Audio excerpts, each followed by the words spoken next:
he was found guilty when other people were found innocent. But still, I will pass to Dr. Tsai and. My position is rather clear and simple. As a modern political leader, you have to face a case like that with the right kind of rationality. So what I intend to do, and as I have said several times before, that is, I will let the judicial system deal with his case, but I have to make sure the trial is a fair one. Will you pardon? Well, I think that comes, pardon or not, you got to see first what the thing is, and like she said, it has to be a fair trial, and there is question on many people's part that it was a fair trial. So. And even the way the judiciary switches back and forth, like with the Shichu 3, it is very questionable, but I turn back. But I don't think this is a good time to talk about pardoning, because you have to let the judiciary to deal with the case first. But and you deal with the legal issue first before you go into the issue of political considerations. So we're not there yet. I'm sorry. I have total contempt for the justice system of Taiwan. I've been hurt, and many of my friends have been hurt by it too. We know it's a joke, but this one instance, we feel the treatment of our band. Really, justice was done in this one case. Okay, so we also hate the judges. These judges are scum. Okay, thank you. Okay, very, very strong feelings, Curtis, but I can understand them. Okay, Michael, we'll give you a shot, and okay, David, then Klaus, and then Matt, and then okay. Thank you, Michael Boyden, Taiwan Business Leaders Forum. Dr. Tsai, my question is reassuringly back in the realm of economics. Going back to your job creation plans, very laudable. R&D is a great industry to have, but I think there's a disconnect. Most of the jobs that were lost, as you say, when manufacturing industry moved to China for usually the right economic reasons, don't connect with the kind of jobs that you require in R&D. Most of the jobs that were lost are process-oriented manufacturing or administrative jobs, not that high level, worthwhile jobs, but not that high level. Whereas in R&D, you tend to need fewer numbers, but put it bluntly, cleverer people, higher standards, higher skills. So how would you address that disconnect? There's another issue here also, in that there is, I think, a cultural and certainly a bureaucratic reluctance here to import foreign talent. If you look at research communities elsewhere around the world, there are a real mixture of talent from all over the world. Now, in order for Taiwan to be up in the same league as the communities you were talking about, for example, in Boston or the North Carolina Research Triangle and others, I think there's a paradigm shift going to have to be made in the attitude towards bringing in talent. For example, ITRI, it's a fine institution. It has 6,000 people on its campus, over 50% have PhDs. How many of those are from outside Taiwan? About 20, I think. So there's an indication there of the problem, if you will. So how would your administration tackle that? Yeah. I understand your argument of this disconnect. Yes, these R&D is more of a sector to create jobs for higher educated people who receive higher education and people who are more in the professional world.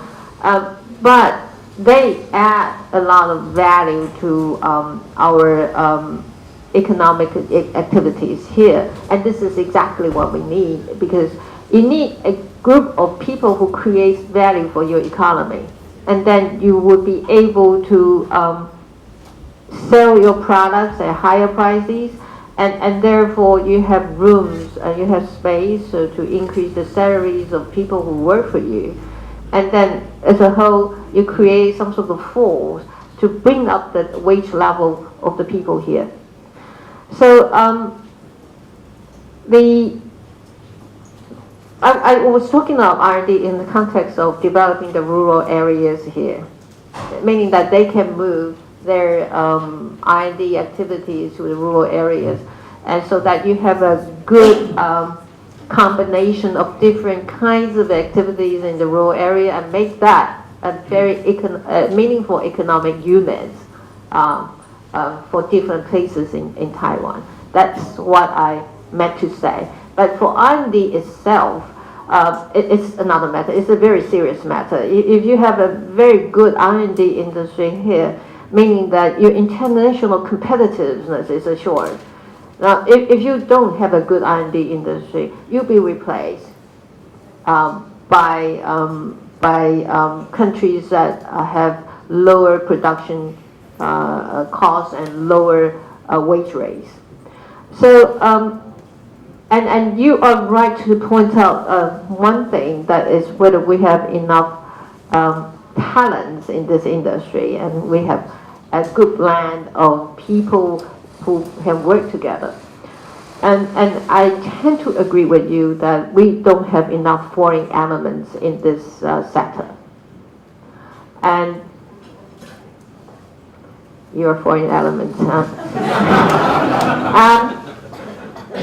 So when we were in the government last time, we did try to introduce a program to make foreigners' life here easier. We would have tax benefits for these people, and we're trying to introduce better education for the expatriates, children here, and we also want to make this place more friendly towards foreigners. I'm sure you feel comfortable here, but we want to be more friendly.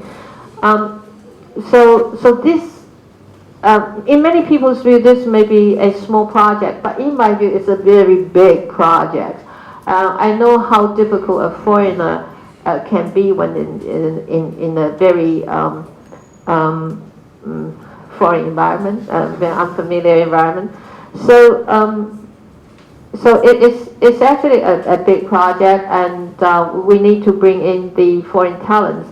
It's just that you make this place attractive to them. And we are not used to pay people with that kind of money that is of international standard, you know.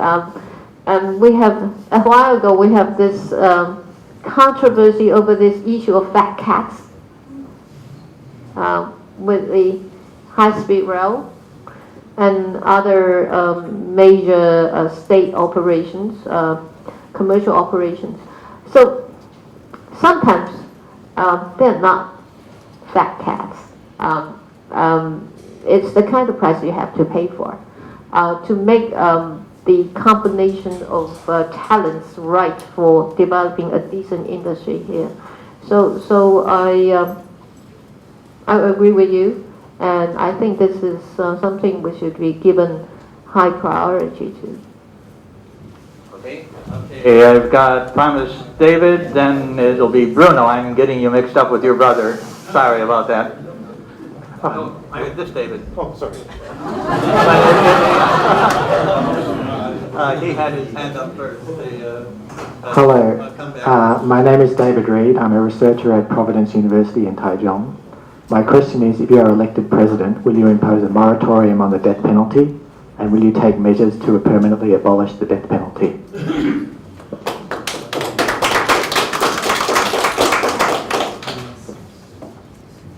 You do ask difficult questions. I mean, well, this is a difficult question to answer, even in the Chinese language. But I have to respond to your question in English. The death penalty thing, I think this is a global trend, and you have to move towards that direction. But before you actually make movement towards that direction, you have to make sure that your people are prepared. If your people are not prepared, you're creating more obstacles for yourself to move towards that direction. So the problem here is that whether people here are prepared for that. And you have to make them prepared for that as a government. So how do you make them prepare for that? You have to give them this sense of security. That is, you have a good social system that protects people. And secondly, you do have a good judicial system which makes right decisions for cases brought to them. And then when people feel comfortable, then you started to tell them what we need to do in order to move forward towards that goal. But I'm saying that we're all Taiwanese here, but in the last half a century, many people, including myself, received basically Chinese education, and it's a difficult idea for the Chinese educated people, the abolition of the death penalty. So, but you need a process. But we need to move forward to become a modern society. And there are two famous cases in the past that actually are very influential in terms of people's perception of this idea. One is this famous singer, Bai Bingbing's daughter, whose daughter was brutalized, and her death is a very sad one. And there's another case which involves this young soldier. It's called Jiang Guoqin, and he was sentenced to death and was executed very quickly after that. And then recently people realized that it was a mistrial and it was wrong judgment. So people are moving back and forth about that idea. But this is a good time to try to educate people and communicate with people, but at the same time, the government has to do something to get people prepared. So the security issue, social security issue, and you have to make people feel that this is a safe place. And you don't have to use death penalty to make sure that this place is safe. That's the most important thing. Okay, well, I have to, only 2 more questions I've been told, and I've got 20 hands just about here. Bruno, I have promised you, so a quick question, no long speech, please.